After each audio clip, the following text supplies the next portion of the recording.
Donc, Apocalypse au chapitre 15, puis on va lire du verset 1 à 8. Puis je vis dans le ciel un autre signe, grand et admirable.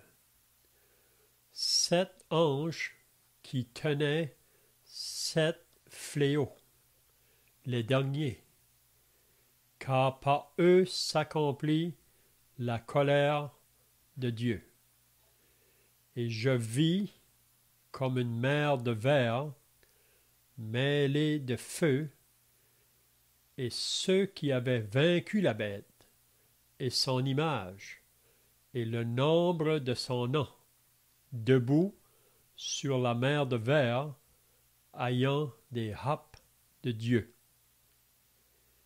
Et ils chantent le cantique de Moïse, le serviteur de Dieu, et le cantique de l'agneau, en disant: Tes œuvres sont grandes et admirables, Seigneur Dieu Tout-Puissant. Tes voies sont justes et véritables, Roi des nations. Qui ne craindrait, Seigneur, et ne glorifierait ton nom? Car seul tu es saint, et toutes les nations viendront et se prosterneront devant toi, parce que tes jugements ont été manifestés. Après cela, je regardai, et le temple du tabernacle du témoignage fut ouvert dans le ciel. Et les 7 anges qui tenaient les 7 fléaux sortirent du temple, revêtus d'un lin pur, éclatant, et ayant des ceintures d'or autour de la poitrine. Et l'un des 4 êtres vivants donna aux 7 anges 7 coupes d'or pleines de la colère du Dieu qui vit au siècle des siècles. Et le temple fut rempli de fumée à cause de la gloire de Dieu et de sa puissance, et personne ne pouvait entrer dans le temple jusqu'à ce que les 7 fléaux des 7 anges furent accomplis. Amen. Donc, si vous étiez là la semaine passée, on avait regardé la fin du chapitre 14, puis on avait vu là que Jean a vu une nuée blanche, et sur la nuée était assis quelqu'un qui ressemblait à un fils d'homme. Puis on avait dit que ce quelqu'un-là, qui ressemblait à un fils d'homme, nous parle du Seigneur Jésus. Puis ici, on voit que ce qui va prendre place là, à la fin de la tribulation, ça va être la moisson et la vendange. Puis celui qui est assis sur la nuée, là, on avait vu qu'il y avait une faucille dans la main. Puis ensuite, il y a un ange qui est sorti du temple, puis qui criait très fort à celui qui était assis sur la nuée de lancer sa faucille. Lance ta faucille et moissonne, car l'heure de moissonner est venue, car la moisson de la terre est mûre. Donc vraiment, qu'est-ce qui va prendre place à la fin de la tribulation? Ça va être que Dieu va juger la terre. Puis qu'est-ce que ça comprend, ce jugement-là? C'est dans le but d'enlever tout le mal qui se fait sur la terre. Puis on sait que tout mal vient du diable et de ses démons. Depuis sa chute, le diable et ses démons font du mal à la terre. Puis on ne peut pas décrire en parole le mal qui est fait sur la terre. Puis on sait qu'en arrière de cela, c'est l'ennemi de Dieu ou l'adversaire de Dieu. Donc la moisson et la vendange qui va se faire à la fin de la tribulation, c'est que Dieu maintenant va mettre fin au mal. Vous savez que beaucoup de monde aujourd'hui sont souvent portés à blâmer Dieu à cause des choses qui se passent sur cette terre. Mais l'homme, plutôt de blâmer Dieu, il devrait se blâmer lui, parce qu'on sait que c'est à cause de la désobéissance d'un seul homme que le péché est entré dans le monde, et par le péché, la mort. Donc c'est vraiment l'entrée du péché qui a amené toutes les conséquences du mal qui se trouve sur cette terre présentement. Donc la moisson et la vendange, ça va être en vue de ça, d'enlever tout mal, toute trace de mal. Puis comment que Dieu va faire cela? On voit que il va utiliser là, à la fin, on va voir ça dans le chapitre 16, il va utiliser les 7 dernières coupes de sa colère qui va tomber sur la terre. Donc sa moisson ou sa vendange va se faire au travers de ces coupes-là.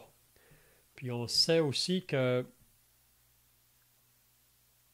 si vous vous rappelez au chapitre 17 et 18 de l'Apocalypse, on voit concernant Babylone qui va tomber.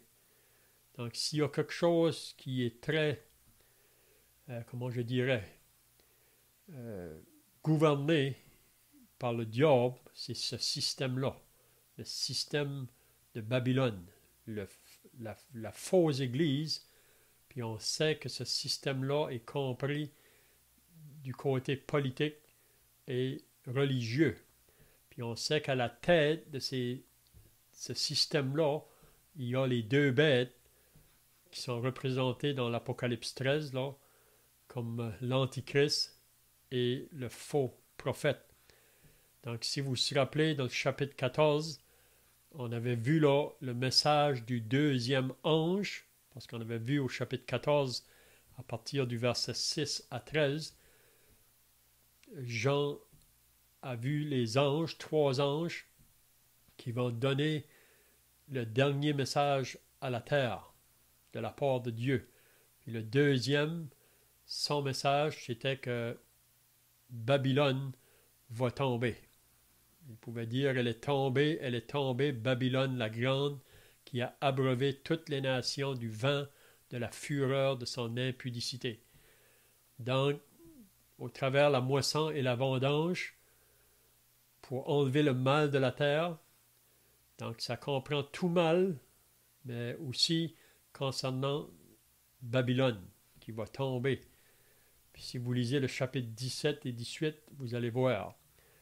Puis au chapitre 19, à partir du verset 11, là on voit quand que Jésus va sortir du ciel sur son cheval blanc, puis on sait que nous, l'Église, qui serons dans le ciel à ce moment-là, on va sortir avec lui. Pourquoi? Mais c'est pour encore vendanger la terre. C'est pour mettre fin à ce monde mauvais. Donc Jésus descendra du ciel, puis la raison qu'il descend là, qu'est-ce qui va se passer sur la terre à ce moment-là? C'est que toutes les nations de la terre vont se réunir à l'Antichrist pour faire la guerre à Israël. Puis c'est vraiment Armageddon, vraiment. C'est la dernière guerre qui va se faire sur la terre. Puis quand que toutes les nations vont être ensemble, là, puis ça a été le travail ou le désir du diable depuis le début, vraiment. C'est de détruire cette nation-là, Israël. Parce qu'au travers de cette nation-là, les prophéties sont accomplies au travers des autres. Puis c'est pour ça que dans toute l'histoire, Satan a toujours voulu détruire ce peuple-là. Puis vous savez bien que Israël, c'est un peuple qui a souffert beaucoup, Une des raisons, c'est parce qu'ils ont pris un chemin contraire à Dieu. C'est pour ça qu'ils vont passer par des afflictions terribles. Mais c'est toujours le peuple de Dieu. Dieu a toujours sa main sur ce peuple-là. Puis si vous lisez un peu l'histoire, souvent des nations sont levées pour faire la guerre à ce peuple-là, pour les anéantir, mais ils n'ont jamais eu de succès. Puis ils n'auront pas non plus jusqu'à la fin. Mais c'est quand que Israël va se voir à la fin de la tribulation, au mur, si on peut dire, c'est là qu'ils vont crier ou invoquer Dieu de venir à leur délivrance. Puis c'est là que Jésus descendra du ciel sur le cheval blanc avec l'Église qui vient avec lui, mais nous, on va seulement être des spectateurs. On va le voir agir là, ou faire la guerre à toutes ces nations-là. Il va détruire l'Antichrist et le faux prophète, puis tous ceux qui les ont suivis. Puis c'est ça qu'on avait vu là à la fin du chapitre 14. Et la cuve fut foulée hors de la ville, et du sang sortit de la cuve jusqu'aux morts des chevaux sur une étendue de 2600 stades, ou une étendue de 200 000. Donc c'est vraiment Armageddon. Si vous lisez Apocalypse 19, on ne prendra pas le temps de lire, mais vous pouvez le lire à partir du verset 11, puis vous allez voir là, concernant cette guerre, puis ça dit que même il y aura du sang versé là, qui ira jusqu'aux morts des chevaux. Puis c'est là que les oiseaux du ciel vont être appelés pour venir manger la chair de toutes ces personnes-là là, qui ont fait la guerre à Israël. Donc c'est là que Jésus va se présenter. Mais ce soir, on est rendu au chapitre 15. Donc c'est un chapitre qui est très intéressant parce que ça nous décrit que la patience de Dieu est maintenant terminée. Dieu a été patient. C'est un peu la même chose avec les personnes qui habitaient en Canaan, les Amoréens. Dieu a été patient envers ce peuple-là, ce monde-là, pendant 400 ans. Mais quand sa patience a été au bout, il les a tous détruits. Puis ça va être la même chose aujourd'hui si Dieu n'a pas encore intervenu en jugement pour le monde entier, là, c'est parce qu'il veut encore que les hommes se repentent puis qu'ils se tournent vers lui. Donc, je ne sais pas si quelqu'un d'autre a des pensées ici là, de ce qu'on avait vu la semaine passée. Sinon, on commence le chapitre 15.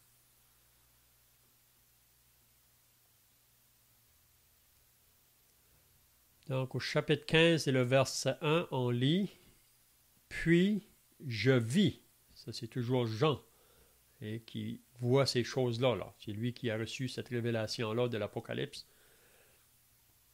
Donc, il dit « Je vis dans le ciel un autre signe, grand et admirable. » Donc ici, il nous parle du troisième signe que Jean a vu dans le ciel. Si vous vous rappelez, au chapitre 12, au verset 1, il nous parle du premier signe qu'il a vu. C'était concernant, si on tourne pour lire, là, vous allez voir, au chapitre 12, un grand signe parut dans le ciel, une femme enveloppée du soleil, la lune sous ses pieds et une couronne de 12 étoiles sur sa tête. On avait vu que cette femme-là nous représente Israël. Donc c'était un grand signe. Puis on avait vu un autre signe, c'est concernant le dragon là. Et au verset 3, un autre signe parut encore dans le ciel, et voici c'était un grand dragon rouge ayant 7 têtes et 10 cornes. Donc ça représentait le diable. Le diable, comme on a dit tout à l'heure, qui est enragé, si on peut dire. Il sait que son temps va bientôt terminer. Puis c'est là qu'il va mettre tous ses efforts pour détruire tout ce qui est de Dieu. Puis on avait vu ça, là, le chapitre 12 et 13, vraiment, ça nous décrit cette trinité diabolique qui concerne le diable, le dragon, la première bête et la deuxième bête. Mais ils sont ensemble pour détruire ce qui est de Dieu. Mais ils ne vont pas réussir. À la première vue, ça paraît qu'ils sont très forts, mais ils n'auront pas la victoire. Mais ici, un autre signe que j'en vois, au verset 1, « Puis je vis dans le ciel un autre signe, grand et admirable. » Donc, il décrit que ce signe-là qu'il voit est un signe qui est grand et admirable. Mais quand on lit par la suite, qu'est-ce que ce signe-là nous révèle? C'est vraiment amer, si on peut dire. Mais pourtant, Jean dit que c'est un signe qui est grand et admirable. Mais si vous vous rappelez, quand on a lu dans Jean, l'Apocalypse 10, là, quand que l'ange qui avait le livre dans la main, un petit livre dans la main, puis il l'a donné à Jean pour que Jean le mange. Puis il avait dit à Jean que quand il va être dans ta bouche, il va être doux comme du miel, mais dans tes entrailles, il va être amer. Amer. Donc on avait dit que ça représente le côté doux de la parole, et il y a aussi un côté amer de la parole. Le côté doux, c'est toujours associé au peuple de Dieu. Tout ce qu'on peut lire dans la parole qui est associé à la gloire de Dieu ou à la, comment je dirais, toutes les bénédictions de Dieu, ça c'est le côté doux. Mais on sait que ça c'est donné au peuple de Dieu. Mais le côté amer, c'est donné à tous ceux qui refusent de se repentir puis de croire en Dieu. Donc ici, quand il parle à propos de ce signe qui est grand et admirable, il nous dit vraiment qu'est-ce que ça représente. Il dit 7 anges, donc il mentionne 7 anges, on avait dit dans les semaines passées que dans le livre de l'Apocalypse, il nous révèle qu'à la fin des temps, quand Dieu va juger la terre, là, il va souvent utiliser les anges. Donc ici, il parle de 7 anges, c'était ça le signe, là. 7 anges qui tenaient 7 fléaux ou 7 plaies. Puis ça comprend des jugements que Dieu va envoyer sur la terre. Il faut se rappeler, dans le pays d'Égypte, Dieu a jugé l'Égypte en envoyant des plaies. Et il y a 10 plaies. Mais ici, il mentionne 7 plaies. Puis il faut bien remarquer qu'est-ce qu'il dit. 7 fléaux, les derniers. Donc ça veut dire qu'il n'y aura jamais plus de fléaux ou de jugements qui vont venir après ces-là. Parce que ça, ce sont les derniers plaies ou jugements qui vont tomber sur la terre. Puis c'est toujours pour vendanger la terre ou moissonner dans le but d'enlever le mal. C'est comme j'ai dit tout à l'heure, c'est que la patience de Dieu est terminée. Donc Dieu va intervenir dans des jugements très sévères à la fin. Donc 7 fléaux, c'est les derniers. Il n'y en aura pas d'autres. Qu'est-ce qu'il dit? Car par eux s'accomplit la colère de Dieu. On a lu souvent ça dans la parole, surtout dans l'Ancien Testament, que Dieu est en colère. Mais avant que Dieu fasse tomber sa colère sur ce monde, il veut toujours, comment je dirais, patienter. Il pousse ça vraiment au plus qu'il pourra, à cause de sa longanimité, là. Mais à un moment donné, il va intervenir. C'est un peu comme dans les jours de Noé. Et Dieu va juger la terre, c'est ça qu'il a dit à Noé par un déluge, mais avant de juger, il est patient, il avertit. Et il y a Noé, son serviteur, qui prêche de son nom, pour que les gens se détournent de leur mal, pour que les gens se repentent. Puis le seul refuge, c'était l'arche. Mais Dieu a été patient pendant 100 ans. Mais les gens ont refusé de se convertir. Vous vous rappelez qu'est-ce qui est arrivé? Le jugement est venu. Donc, car par eux s'accomplit la colère de Dieu. Donc, ces 7 fléaux, on les verra là dans le chapitre 16, qui nous parle concernant les 7 coupes de la colère de Dieu qui vont être versées sur la terre. Puis c'est comme j'ai dit, c'est dans le but de vendanger la terre. Maintenant, au verset 2, « Et je vis », donc c'est toujours Jean, « comme une mer de verre, mêlée de feu. » Donc Jean dit qu'il voit comme une mer de verre. Puis cette mer de verre-là, c'est mêlée de feu. Et ceux qui avaient vaincu la bête, donc ils se trouvent là, ceux qui ont vaincu la bête, ça veut dire c'est ceux qui ont refusé de prendre la marque de la bête ou se prosterner devant la bête. Donc, je vis comme une mer de verre mêlée de feu, et ceux qui avaient vaincu la bête et son image, et le nombre de son nom, debout sur la mer de verre, ayant des harpes de Dieu. Donc, qu'est-ce que ceci veut nous dire? Si vous vous rappelez dans le chapitre 4 de l'Apocalypse, on avait lu concernant cette mer de verre qui était devant le trône de Dieu. Puis vous savez que au ciel, il y a le vrai temple ou le vrai tabernacle. Vous savez, quand que Moïse a construit le tabernacle dans le désert, c'était vraiment, comment je dirais, un modèle de ce qui était réellement dans le ciel. Hein?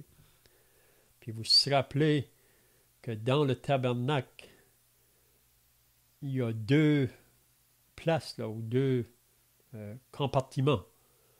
Si vous vous rappelez, là, il y a le lieu saint, ça c'est la première partie, puis la deuxième partie, c'est le lieu très saint. Puis ces 2 parties-là sont divisées en 2. Puis si vous vous rappelez que dans la première partie, il y a 3 ustensiles. Il y a le chandelier, la table des pains de proposition, puis l'autel des parfums. Et dans la deuxième partie, il y a l'arche de l'alliance. Mais avant d'entrer dans le lieu saint ou dans le tabernacle, il y a le parvis en dehors, là. Puis là, il y avait l'autel en entrant. Quand on entrait là, c'était l'autel où on offre les sacrifices. Puis ensuite, il y a la cuve d'airain. Puis vous vous rappelez que la cuve d'airain, c'était pour qu'on mettait de l'eau dedans. Puis les sacrificateurs, avant d'entrer dans le lieu saint, ils devaient se laver les pieds et les mains dans cette eau-là. Donc ça, c'est un portrait vraiment du temple qui est dans le ciel. Donc ici, si on va au chapitre 4 de l'Apocalypse, quand que Jean est arrivé au ciel, la première chose qu'il a vue, c'est le trône de Dieu. Puis ensuite, il nous parle de cette mer de verre, donc ça comprend comme la cuve, si on peut dire. Puis ça nous parlerait, même dans l'Apocalypse 4, là, il nous dit qu'elle était semblable à du cristal, cette mer de verre. Donc ça parle de la pureté. Ça parle de la sainteté de Dieu. Mais ici, si vous remarquez, là, il nous dit « Et je vis comme une mer de verre mêlée de feu ». Qu'est-ce que c'est que ça voudrait nous dire ou révéler ça? Mais je pense pour le comprendre, c'est qu'est-ce qui vient par la suite.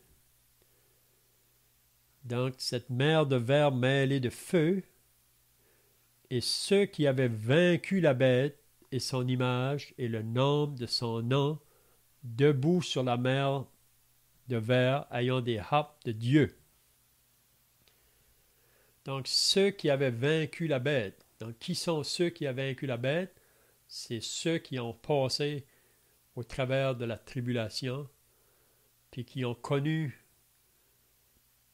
parce qu'ils ont refusé d'adorer la bête ou prendre sa marque, ils ont dû être battus, on les a torturés, on ne peut pas décrire vraiment ce que ces personnes-là vont passer au travers, là, à cause de leur foi, parce qu'ils ne vont pas se soumettre à la bête, donc ils vont être mis à mort. On sait qu'il y aura aussi, dans ce temps-là, là, de la tribulation, si vous vous rappelez, on a vu ça au début du chapitre 14, les 144 000, ceux qui ont été marqués du sceau de Dieu au début de la tribulation, puis ils vont aller tout le long de la tribulation sans mourir, parce que Dieu veille sur eux autres. Mais tous les autres qui vont être sauvés dans la tribulation, ils vont connaître, surtout après que l'Antichrist s'assoit dans le temple pour se proclamer Dieu, là. Donc, parce qu'eux ne voulant pas se soumettre ou se prosterner devant l'Antichrist, donc ils vont connaître des grandes persécutions horribles. Puis je pense que c'est ça que ça veut dire quand il dit « Et je vis comme une mer de verre mêlée de feu ». Vous savez, le feu, ça nous parle souvent de l'épreuve. Puis même dans Pierre, si vous lisez 1 Pierre au chapitre 4, il nous parle que les chrétiens passaient par la fournaise de feu, c'est-à-dire dans des grandes épreuves, puis c'est pour la cause de Christ. Puis Pierre exhortait les chrétiens de ne pas trouver ça comme quelque chose d'anormal. Hey, c'est quelque chose qui est réel. Mais si quelqu'un souffre comme chrétien, qu'il n'en ait point honte, mais plutôt qu'il glorifie Dieu. Donc il cite ceux qui étaient là, et ceux qui avaient vaincu la bête, là, qui étaient là debout sur la mer, ce sont les victorieux de la tribulation. Ce sont ceux qui ne vont pas renier le nom de leur Sauveur, le nom de Christ. Ils ne vont pas se prosterner devant la bête, puis ça va coûter leur vie. Donc, ils vont passer par le feu, si on peut dire, la fournaise de l'épreuve. Mais, au travers de la fournaise de l'épreuve, tout chrétien qui passe dans la fournaise de l'épreuve pour la cause de Christ, il y a toujours une bénédiction associée pour eux. Il y a toujours une bénédiction qui attend. Même les premiers apôtres, vous vous rappelez, les premiers disciples, après qu'ils étaient battus de verge, ils étaient réjouis dans leur cœur parce qu'ils ont porté ça pour le nom de Christ. Donc, je ne sais pas si quelqu'un a d'autres pensées ici, là, ou des questions. Vous pouvez les donner si vous voulez.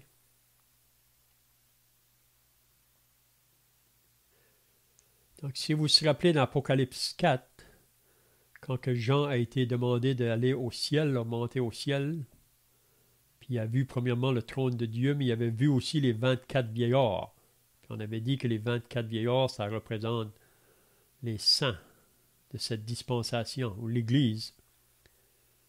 Donc, à ce moment ici, dans le ciel, il y a les saints qui est associé à l'Église, mais aussi on voit les saints qui ont passé au travers de la tribulation, là.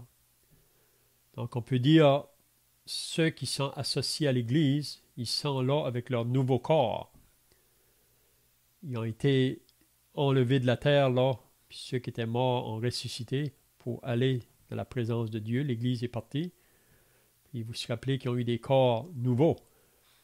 Mais on sait que ceux qui meurent dans la tribulation, ils vont ressusciter, leur corps va ressusciter à la fin de la tribulation. Puis c'est eux vraiment qui vont entrer dans le millénium, là. Puis tous ceux qui auront mouru dans la tribulation. Puis regardez qu'est-ce qu'il dit au verset 3, en parlant de ces croyants-là, là, qui étaient debout sur la mer de verre. Ça nous dit qu'ils avaient des harpes de Dieu, Qu'est-ce que ça représente, ça? Ça représente une musique, si on peut dire. Puis, ils chantent. Ils chantent. Puis, vous savez, c'est seulement les chrétiens qui peuvent se lever pour chanter, parce qu'on a quelque chose à chanter pour. Puis, on a souvent des exemples de ça même dans la parole de Dieu. Puis ici, c'est un chant de triomphe. C'est un chant de victoire. Même si un côté, il y a le côté amer pour ceux qui ont refusé de se tourner vers Dieu, là, il va y avoir le jugement sur les autres.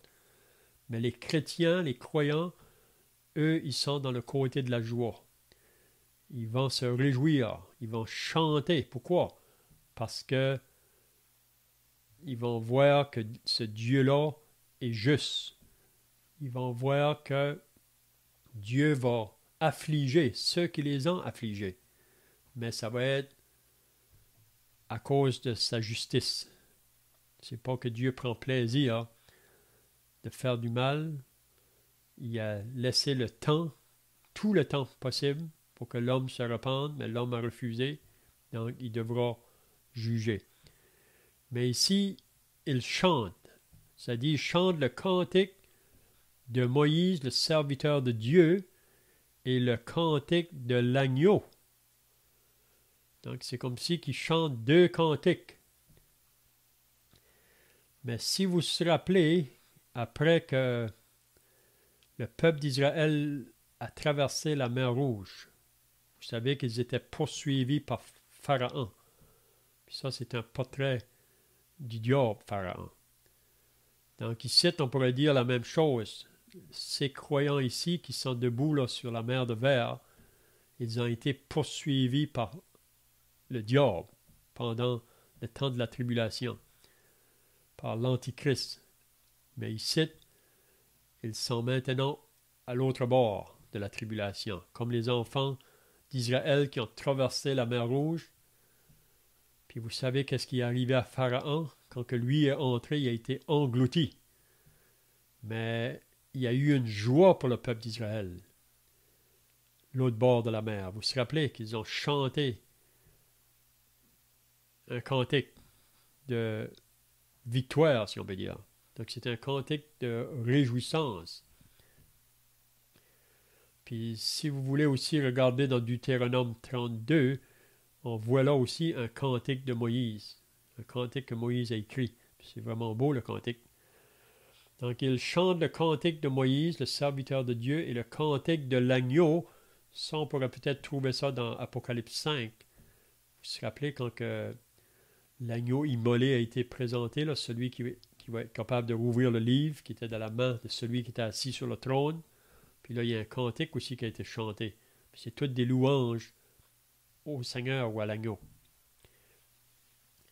Donc, qu'est-ce que ça représente, ce cantique? Il nous dit les paroles ici. C'est des paroles qui sont très riches.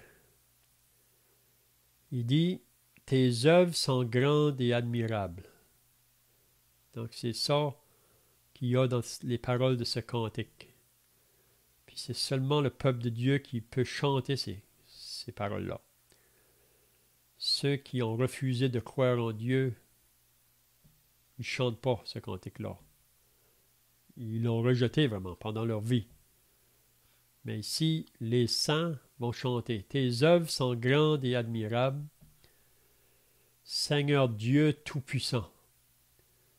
Tes voies sont justes et véritables, Roi des nations.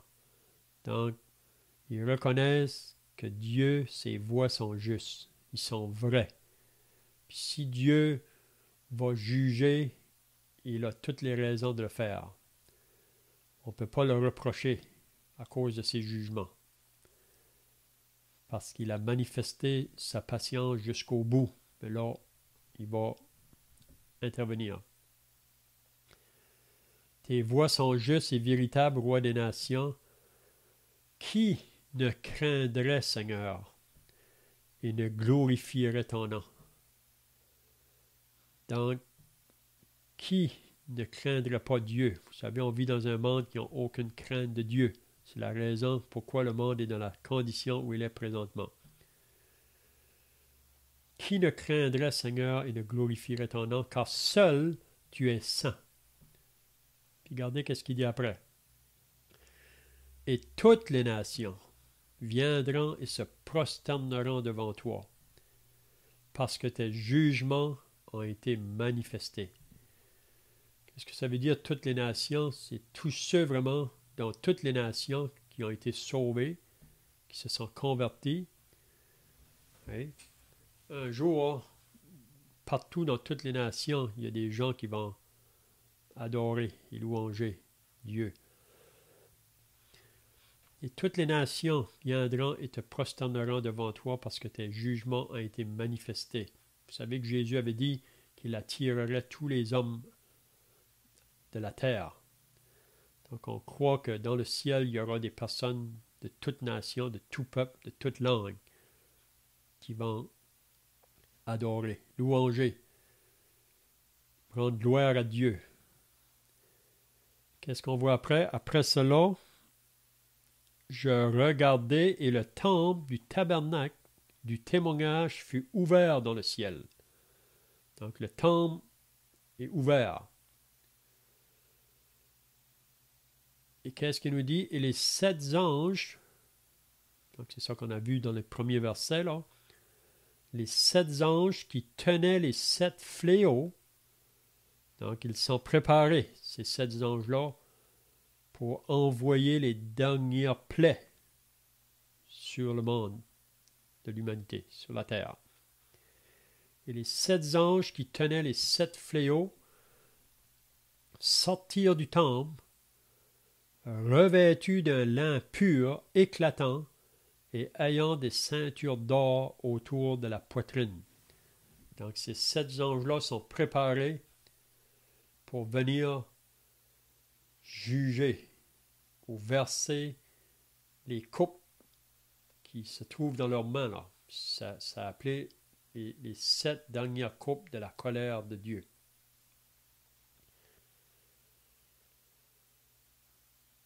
Et l'un des 4 êtres vivants donna aux 7 anges 7 coupes d'or pleines de la colère du Dieu qui vit au siècle des siècles. Vous pouvez vous imaginer. 7 coupes pleines. Il déborde. Donc, Dieu en a assez, si on peut dire. Dieu met son pied à terre. Puis c'est là qu'il va envoyer ses derniers jugements pour vendanger la terre, si on peut dire. Et le temple fut rempli de fumée à cause de la gloire de Dieu et de sa puissance, et personne ne pouvait entrer dans le temple jusqu'à ce que les 7 fléaux des 7 anges fût accompli. Donc il y a une fumée, si on peut dire, qui va être là jusqu'à ce que ces 7 jugements-là là, vont tomber. Donc on verra la semaine prochaine concernant ces 7 coupes. C'est ça qui est dit au verset 1 du chapitre 16. Et j'ai entendu une voix forte qui venait du temple et qui disait aux 7 anges, allez et versez sur la terre les 7 coupes de la colère de Dieu. Ce sont les derniers. Il n'y en aura pas d'autres comme ça. Puis même quand ces coupes-là vont tomber sur la terre, on lit que les hommes, au verset 9 du chapitre 16, là, ils ne vont pas se repentir. C'est pour démontrer que le cœur de l'homme qui s'est endurci reste endurci. Mais Dieu a été patient. Donc, je ne sais pas si vous avez des questions pour terminer ou d'autres pensées. La prière. Notre Dieu, notre Père, nous voulons maintenant finir cette réunion dans la prière. Nous voulons simplement nous prosterner devant toi et de réaliser comme ceux qui étions sur cette mer de verre debout, ces vainqueurs de la tribulation, et qu'ils pouvaient chanter un cantique pour rendre gloire à Dieu pour sa justice. Donc notre Dieu, nous voulons, nous aussi, reconnaître que tu es le Dieu saint et juste, et aussi que tes jugements sont justes. Donc nous voulons nous remettre à toi. On prie encore pour ceux qui n'ont pas répondu à l'appel de l'Évangile, que tu vas les atteindre avant qu'il soit trop tard. Au nom du Seigneur Jésus. Amen.